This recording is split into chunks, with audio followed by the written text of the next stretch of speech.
Hello everyone, Assalamu alaikum. This is Little Gulto. Welcome to my channel and page. আজকে চলে আসলাম Dhanmondi 15A-তে residential এরিয়াতে ড্রিক gallery নামে একটি জায়গায়। তোমরা অবশ্যই হয়তো কম বেশি এই জায়গাটার নাম শুনেছো এবং গিয়েছো। এখানে অনেক সুন্দর সুন্দর পেন্টিং করা হচ্ছে এবং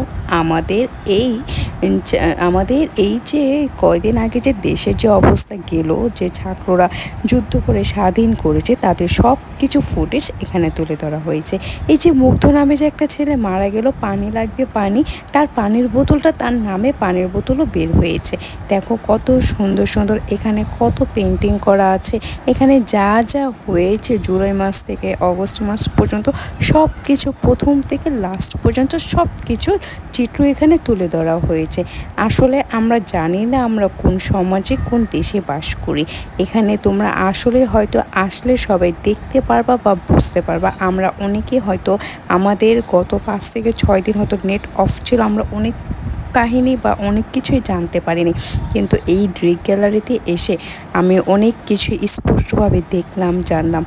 আসলেই মানে এখানে বলার মতো আমার আর কোনো ভাষা নেই। তোমরা হয়তো এখানে আসলে প্রথম থেকে লাস্ট পর্যন্ত সব কিছু দেখতে পারবা। এখানে সবার নাম হয়তো তাদের মতো করে মানে পুরোপুরি আর্ট করতে না পারলেও যথেষ্ট পরিমাণে তারা এখানে ফুটেজ তুলে ধরেছে। দেখো তোমরা এখানে সব দেখলে হয়তো বুঝতে পারবা। আসলে এই দেশের জন্য ছাত্ররা যে এত যুদ্ধ করেছে, এত পরিশ্রম করেছে, আসলে সেটা করার দরকার ছিল আমি মনে করি। এখানে অনেকে আবার খাতায় অনেক কিছু শেখ হাসিনাকে নিয়ে লিখেছিল। ভিডিওটি ভালো লাগলে প্লিজ লাইক, শেয়ার এবং কমেন্ট করতে